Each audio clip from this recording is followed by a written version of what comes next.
Mas, cara, ontem, a hora que tava 1-0 o jogo, você já tava com toda aquela pinta que o Atlético Goianiense podia espetar mais um. Já tava meio desenhado o negócio. Todo contra-ataque era perigoso, sempre o time muito sem nervoso. Depois foi expulso o Fagner, aí acabou o jogo. O Corinthians não tem a menor mais chance mais, acabou, né? Não, e assim, até ficou barato, né, Tironi? O América teve chance para fazer 3-4. Desculpa, o Atlético Goianiense. Só que o Atlético Goianiense é coisa curiosa, até para fazer uma provocação aos São Paulinos. O Atlético Goianiense nunca perdeu na Arena Corinthians, hoje Neoquímica Arena. Nunca tomou um gol. Isso. Nunca é o pior adversário. Um é o pior adversário do Corinthians lá. Agora, 2 partidas seguidas com essa supremacia, seguidas literalmente, é um pouco demais, né? É isso. E acho que assim, se o Silvinho no primeiro jogo surpreendeu ao abolir o sistema de 3 zagueiros, escalar um time com centroavante, falso 9 e tudo mais, e não deu certo, para mim ele surpreendeu na segunda partida ao manter a mesma estratégia para enfrentar o Atlético. E o Atlético foi, como você falou, o Atlético foi soberano no jogo, não correu riscos praticamente. E se não encaminhou completamente a classificação, deu um passo gigantesco. Pensa bem, Tironi, hoje não dá para acreditar que em uma semana o Silvinho consiga mudar radicalmente o Corinthians para meter 3 gols no Atlético Goianiense em Goiânia. O que significaria a eliminação do Corinthians num efeito meio quase Fernando Diniz com o São Paulo na temporada passada, né?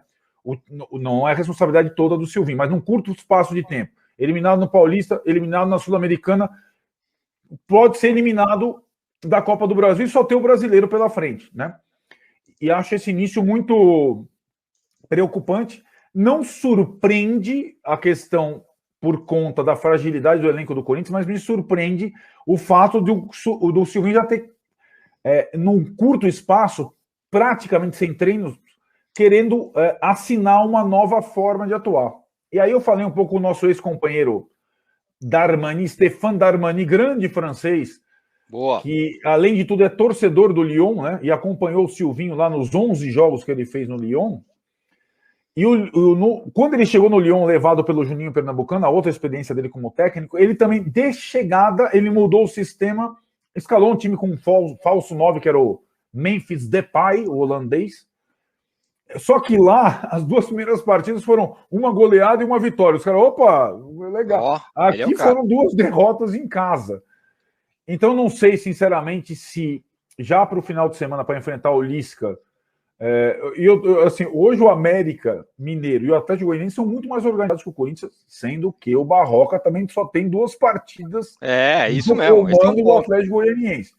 E o Barroca falou hoje, estava com ele no Sport TV, falou hoje o seguinte: eu procurei, primeira coisa, não contrariar as características desse time que tem uma forma de jogar, independentemente do técnico e da característica dos jogadores, há 5 anos, 4 anos.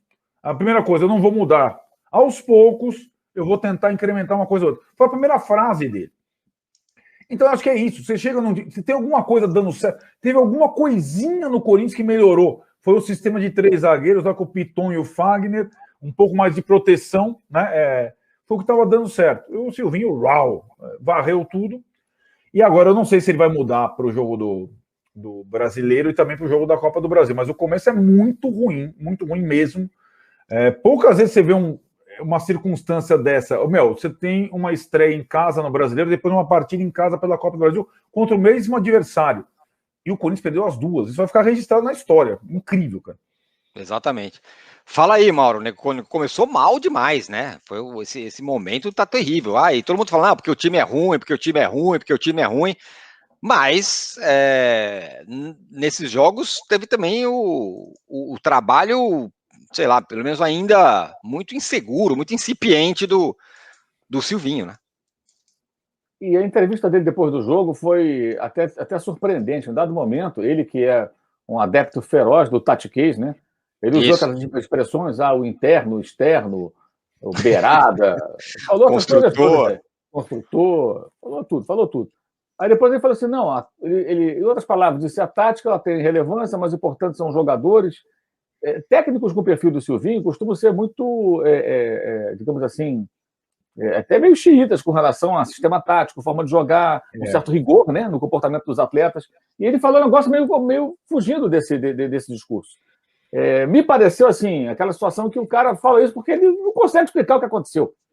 Porque simplesmente toda a teoria que ele colocou em campo não funcionou. Nos jogos de domingo, achei que menos. Mas ontem, nossa! Assim, os dois contra-ataques que geram os gols do Atlético, é inadmissível tomar gol assim, um time minimamente organizado. Tudo no mano a mano. 3 contra 3, 4 contra 4, com muita facilidade. Né? Sem tirar o mérito, claro, do time do Atlético, mas o Corinthians ofereceu muito ao Atlético. E a expulsão do Fagner acontece também no momento que a vaca tinha ido pro brejo. O Corinthians não teve nenhum sinal de que poderia sequer fazer um gol. Assim. O Atlético não teve chance, inclusive, de fazer mais gols. Então, assim, eu achei muito desorganizado. O que dá para tirar de bom do jogo de ontem no Corinthians? Eu não vi nada. Defendeu bem, atacou, criou, muitos cruzamentos sem ter o centroavante. As explicações que ele deu também para isso foram nada convincentes. Então, assim, eu não sei, é muito cedo, evidentemente, não estou aqui tirando conclusão alguma, mas a minha desconfiança é de que o Silvinho fez exatamente aquilo que eu esperava que ele não fizesse, pelo bem dele e do clube, que é chegar acreditando demais em ideias, sabe? Ideias. Isso é uma coisa que muita gente fala. As ideias nem sempre funcionam. Você pode ter ideia, teoria. Na prática é diferente. Você vai lidar com um grupo de jogadores que é um grupo estranho, com alguns jogadores mais veteranos com história no clube, né? Outros novos, outros sem nível técnico para jogar num clube do tamanho do Corinthians, mas a situação financeira obriga o clube a ter jogadores tecnicamente inferiores. É um grupo estranho, formado de maneira curiosa, né? Bagunçada mesmo, né? Vamos lá. A gestão do futebol do Corinthians é uma bagunça há muito tempo. E o elenco é caro, hein? O Corinthians gasta por mês. Exatamente. Pagar jogador de futebol, inclusive os emprestados que estão por aí, não é pouco, não. É uma das maiores folhas de pagamento do país, se você pegar as 20 da Série A. Então, me pareceu ele meio perdido. Assim, a entrevista coletiva, acho que deixou isso mais claro. Acho que ele vai ter que tentar ser o mais pragmático possível. Nesse momento, não dá para sonhar com uma forma de jogar específica. É tentar conseguir resultado, conseguir dar alguma solidez defensiva à equipe. Porque, assim, olha, esse começo é aquele começo que o torcedor começa a pensar em rebaixamento, e é para pensar mesmo. Ele vai pensar, não, peraí, falta muito, claro que falta, mas não cá. Ou faz alguma coisa aí, meu amigo, enquanto é tempo, e está no começo, ou então vai ficar difícil. Porque o que a gente viu ontem foi um negócio muito constrangedor. E rapidamente, só para estabelecer um paralelo rápido, a gente vai falar depois sobre o Fluminense, e o Fluminense foi exatamente o contrário. Isso. Né? Exatamente o contrário. E o Fluminense não tem um elenco tão caro quanto o Corinthians, o Fluminense também tem problemas financeiros e administrativos, está tentando se organizar, e consegue hoje ter um time, nesse momento, estamos aqui no dia 3 de junho de 2021, muito melhor, que está na Libertadores, que fez uma sequência de bons jogos contra a River, contra São Paulo e contra Red Bull Bragantino. Então, os dois jogos ao mesmo tempo, ali vendo os dois jogos, fala, pô, olha só o Fluminense e olha o Corinthians, cara. Olha o que virou o Corinthians. Muito legal o Mauro tocar nesse ponto, porque no último encontro entre os dois times, o Fluminense estava com um técnico interino e o Corinthians estava com o Wagner Martins. Foi 5-0 para o Corinthians. Isso. Foi uma vergonha a atuação do Fluminense, né? Foi. E parecia naquele momento em que o Fluminense não conseguiria a vaga na Libertadores e que o Corinthians decolaria para uma, se não Libertadores, ali uma próxima. E daquele jogo, acho que foi o último grande jogo do Corinthians, o último bom jogo do Corinthians, e o último jogo ruim mesmo do Fluminense. Tu vê como é que é, né? Mudou muito, né, cara? Mudou muito. Não, impressionante. E hoje são prateleiras completamente diferentes. Cara, impressionante.